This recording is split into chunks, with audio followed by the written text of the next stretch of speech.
चला तर अर्थशास्त्राचं आपण एक्सप्लेनेशन या ठिकाणी बघूयात. हे संभाव्य लेवलला कोणकोणती उत्तरं इथं बरोबर असू शकतात, काय लॉजिकल क्वेश्चन होते, काय या ठिकाणी खरंच अभ्यासाची गरज होती. आता हा पहिला क्वेश्चन आहे, हे काय लॉजिकचा प्रश्न नाही, याला एक तुम्हाला अभ्यासच आहे की 1993-94च्या मूळ वर्षाऐवजी सेंट्रल स्टॅटिस्टिकल ऑर्गनायझेशनद्वारे सुधारित वर्षाचा वापर करण्यात आला. तर कोणतं वर्ष? आता सध्या जर आपण पाहायचं झालं तर त्यांनी रिसेंटचं विचारलं नाही, तर त्यांनी थोडंसं पाठीमागं जाऊन या ठिकाणी हा क्वेश्चन विचारलेला आहे. आता इथं कसं बघा, इथं उत्तर देताना विद्यार्थी इथं कधी कधी करेक्ट आहे तो, चलो हे उत्तर टाकेल 1999-2000 आणि पेपरमध्ये पण 3 गोल करेल, बरोबर आहे ना. पण ते उत्तर हे असून खाली पर्याय येते ह्याचं, तर ह्याचं उत्तर 4 येते. उत्तर काय येतं? 4. फक्त सी. म्हणजे प्रश्न बघून कळून पण बऱ्याच जणांचं इथं काय दांडी उडलेली असू शकते असा अंदाज आहे. तदनंतर पुढचा क्वेश्चन बद्दल जर आपण पाहायचं झालं तर पंचवार्षिक योजना आणि निर्धारित त्यांचं लक्ष हे जो टार्गेटची जोडी लावायची आहे. आता एक गोष्ट तुम्ही नेहमी लक्षात घ्यायची आहे, आता हा बऱ्यापैकी लॉजिकचा प्रश्न आहे. म्हणजे ज्यानं पंचवार्षिक योजना नीट निटक्या पाहिल्या त्यांना एक गोष्ट दिसेल बघा, ही समजा पहिली योजना आहे, त्यापेक्षा टार्गेट दुसऱ्या योजनेचं मोठं असतं, दुसरीपेक्षा तिसऱ्या योजनेत टार्गेट मोठं असतं, मग चौथ्या योजनेचं, परत पाचव्या योजनेत टार्गेट मोठं आहे आणि सहाव्याचं त्याच्यापेक्षा डाऊन होईल. असं आपल्या योजना कालावधीमध्ये फक्त तिसऱ्या योजनेच्या वेळेत झालं होतं. अन्यथा बाकी कोणत्या योजनेमध्ये पाठीमागच्या योजनेपेक्षा पुढच्या योजनेचं टार्गेट जास्त होतं. याच गोष्टीनं जर विचार केला तर 5वी 6वी 9वी 12वी मग सरळ आहे. 5वीला यातला सगळ्यात कमी आकडा तुम्हाला बघावा लागेल, कोणता आहे तर या ठिकाणी 4.4. त्यानंतर 6वी, आता या राहिलेल्या 3 मधला कमी आकडा कोणता बघावा लागेल? 5.2. मग 9वी 6.5 आणि मग 12वी 8%. हे याचं सरळ सरळ उत्तर जर आपण पाहायचं झालं तर ह्या लॉजिकने हे उत्तर बरोबर येतं. आणि हे लॉजिक तुम्हाला सांगतो, थोडं जरी नीटनेटक्या योजना वाचल्या, वाचन केलं तर लॉजिक लागतं, अन्यथा नुसतं मोकळं लॉजिक तुम्हाला कधी लागणार नाही. मोकळं मी इथं बसतून पेपरमध्ये जाऊन एकदा विचार करून घेतो असं होत नाही. अभ्यास करता करता तुम्हाला विचार करणं गरजेचं आहे. हा पुढचा प्रश्न. आता कसं आहे बघा, हा क्वेश्चन काय बघा, खालीलपैकी कोणती विधानं लेखापालनाच्या फायद्यासंबंधी योग्य आहेत? आता खालीलपैकी कोणती विधानं लेखापालन म्हणजे अकाउंटिंग, काय अकाउंटिंगच्या संदर्भात योग्य आहेत? आता अकाउंटिंगच कशासाठी केलं जातं? या अकाउंटिंग ही संकल्पना तुम्हाला माहित असेलच. आता अकाउंटिंग करणं म्हणजे एखाद्या व्यवहाराला व्यवस्थित रीतसर मांडणं. म्हणजे तुम्ही वर्षभराचं काय कमवलेलं आहे, काय गमवलेलं आहे, काय आलेलं आहे, कुठून आलेलं आहे, हे प्रॉपर एखाद्या ठिकाणी मांडणी करणं. किती आले, किती गेले, कुठून किती आले, कुठून किती गेले, तर ते कशासाठी केलं जाऊ शकतं? सर्व आर्थिक व्यवहाराचं नियमित नोंदी झाल्या असल्यामुळे ही माहिती भविष्य काळात संदर्भासाठी वापरता येते. करेक्ट, यात काय डाऊट आहे का? नाही. पुरावा म्हणून देखील खाते पुस्तक वापरता येतं. स्मरणशक्तीवर अवलंबून राहण्याची गरज राहत नाही, त्यामुळे व्यवहारात सातत्य टिकतं आणि आर्थिक व्यवहारात नियंत्रण ठेवणं शक्य होत नाही. शक्य होतं ना, होत कसं नाही? शक्य होणार आहे ना. आर्थिक व्यवहारावरती या गोष्टीमुळे कंट्रोल येणार आहे. म्हणून ABC याचं उत्तर आहे. हे कुठल्या पुस्तकात दिलेलं असेल का डायरेक्ट आहे असं सेंटेन्स? म्हणून अर्थशास्त्रामध्ये मी नेहमी विद्यार्थ्यांना एक सल्ला देतो बॅच शिकवताना, की एक गोष्ट लक्षात घ्या, अर्थशास्त्र समजलं तर त्याचं उत्तर तुम्हाला सुटतं. का तर 15 मध्ये 3-4 प्रश्न असेच असतात जे तुम्हाला कुठल्या पुस्तकात नाही, पण प्रत्येक पुस्तकात ते समजल्यानंतर पाहायला मिळालं असतं. पुढचा. आता इथं ज्यानं वाचा वाचा वाचा प्रश्न वाचला त्याचा चुकला. रिझर्व्ह बँकेची स्थापना 1935 मध्ये करण्यात आली, बरोबर आहे. आता या प्रश्नाबद्दल कुणाला काय डाऊट असण्याची शक्यता आहे का? नाही. आता पुढचं आहे की भारतातील प्रमुख 14 व्यापारी बँकांचे जुलै 1959 मध्ये, आता अचानक वाचतो आपण, परंतु 59 आहे का 69 आहे हे बघणं गरजेचं ठरलं असतं. का तर 69 ला राष्ट्रीयकरण झाले, 59 ला नाही झालं. हे सेंटेन्स चूक आहे. जुलै 1955 मध्ये इम्पिरियल बँकेचं स्टेट बँक ऑफ इंडियामध्ये रूपांतरण करण्यात आलं, हे आपल्याला माहित आहे. आणि रिझर्व्ह बँकेचे कार्यालय मुंबई इथं आहे. आता सरळ सरळ काय आहे की जिथं बी फिक्स माहित आहे की ह्या उत्तरात नाही, तर जिथं जिथं बी पर्याय आहे, जिथं जिथं या ठिकाणी बी पर्याय ते 2 पर्याय आउट झाले, बरोबर आहे ना. आता या ठिकाणी ए तर साऱ्या गावाला माहित आहे ना, त्यामुळं हे उत्तर जे आहे, अर्थशास्त्र शिकला त्याला रिझर्व्ह बँकेची स्थापना माहित नाही असं होऊ शकत नाही. आणि तसं जर असेल तर त्यांना पेपरला बसणं हे पण शंकास्पद आहे.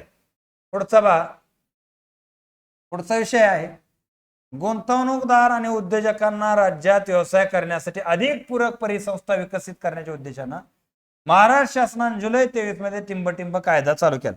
आता तुम्हाला माहित आहे की उद्योजकांना व्यवसाय पूरक संधी उपलब्ध करणं, त्याला सिंगल विंडो सेटलमेंट ज्याला आपण म्हणतो की एकाच ठिकाणी त्याच्या सगळ्या गोष्टी, मग त्याचे या ठिकाणी जमिनी खरेदी विक्री असेल, पर्यावरण परवानगी असेल, या सगळ्याच गोष्टी करणं असेल तर एका सिंगल विंडो मध्ये क्लिअर झाल्या पाहिजेत. प्रत्येक डिपार्टमेंटला गिरट्या घालायची त्याला वेळ आली नाही पाहिजे.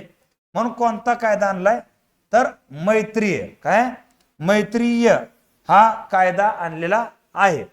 आता पुढचा क्वेश्चन जर आपण पाहायचा झाला इथं, तर पुढचा प्रश्न महाराष्ट्र आर्थिक पाहणी अहवालानुसार 2023-24 स्वतःच्या कर महसुलात टिंबटिंब कराचा सर्वाधिक हिस्सा आहे.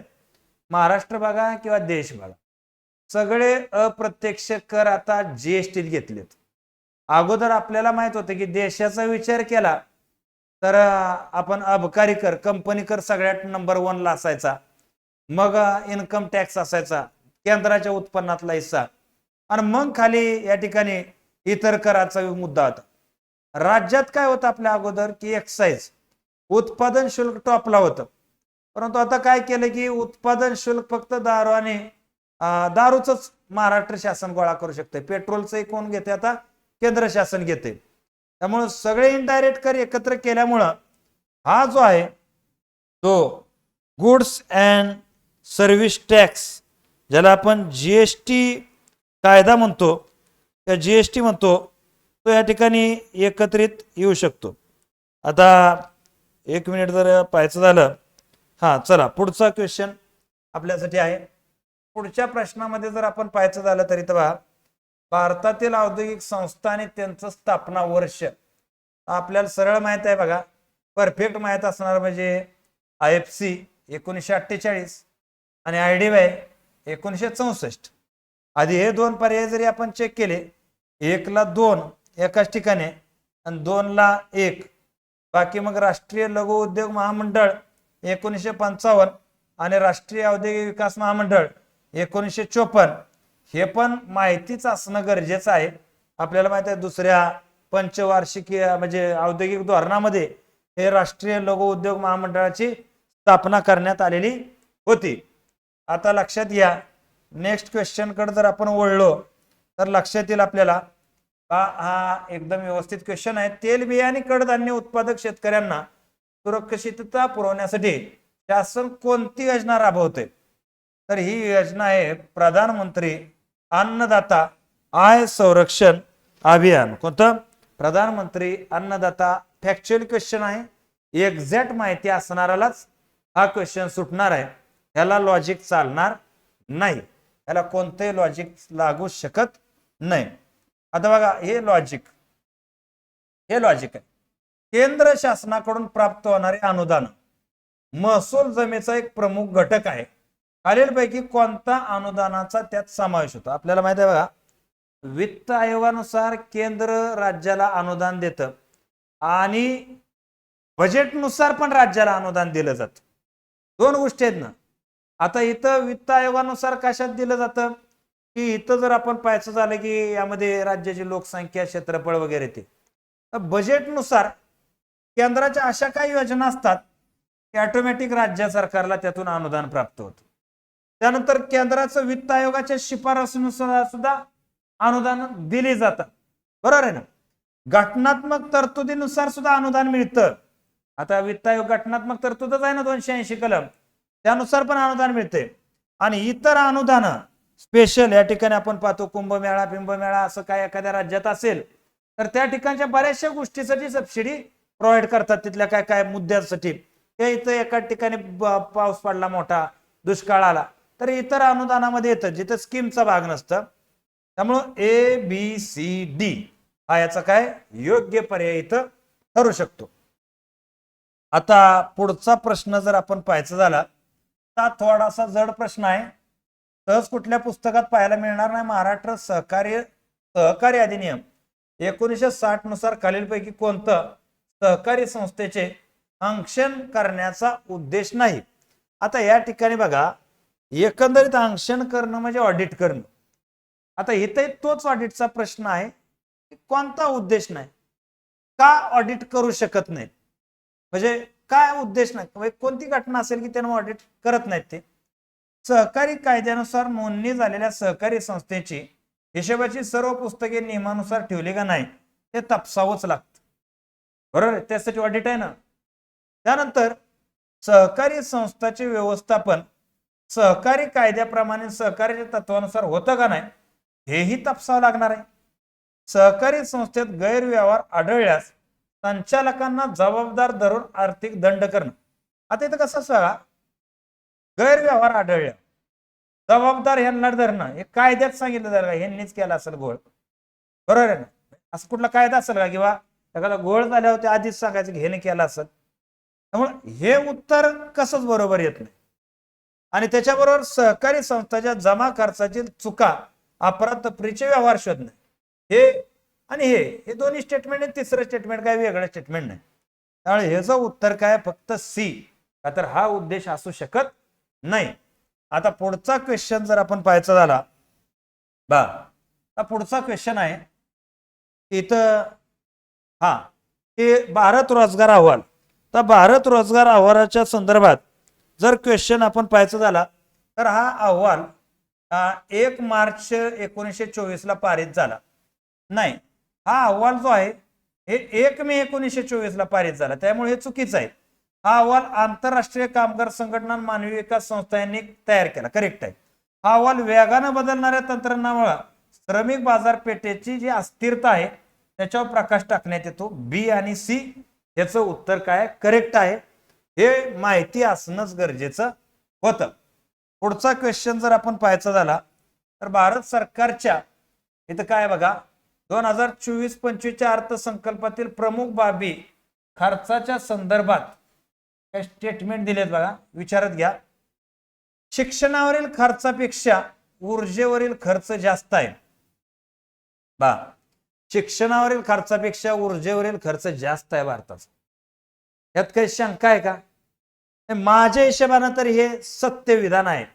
पुढं मागं काय चेंज होईल ते काय असेल, परंतु शिक्षणावरील खर्चापेक्षा भारतात ऊर्जेवर खर्च जास्त केला जातोय. सोलार फिलार आपण पाहतोय.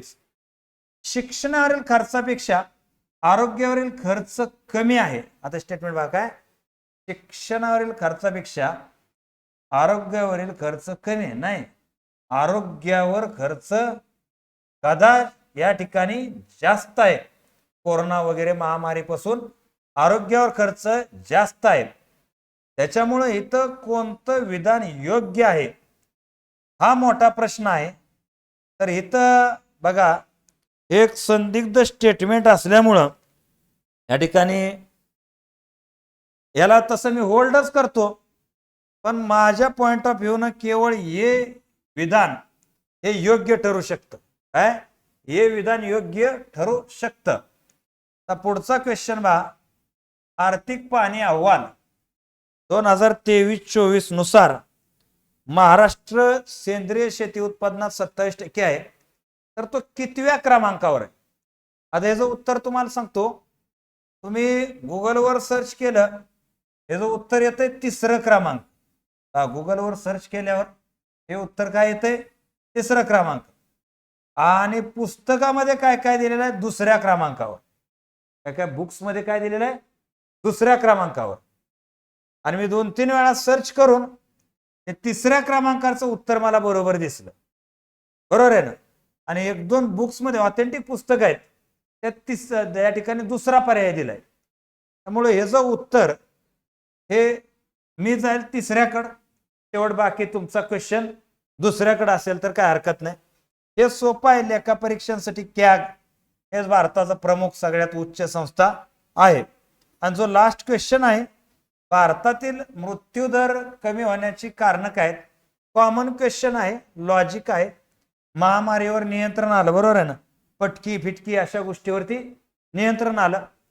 मलेरिया क्षयरोगाच्या घटनांमध्ये घट झाली, हे सत्य आहे. एकत्र कुटुंब पद्धती ही बालमृत्यूला प्रमुख कारणीभूत पद्धत होती.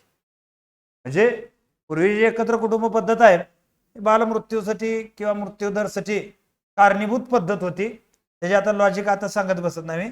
शिक्षणाचा विस्तार आणि साक्षरतेतील वाढ तर कमी होण्याची कारण ABD काय कुठे आहे? ABD हे याचं उत्तर आहे. ठीक आहे. तर या ठिकाणी अर्थशास्त्र काय उत्तर जे आहेत ते लक्षात आलेले असतील तुमच्या. तर या ठिकाणी मी थांबतो. जय हिंद, जय महाराष्ट्र.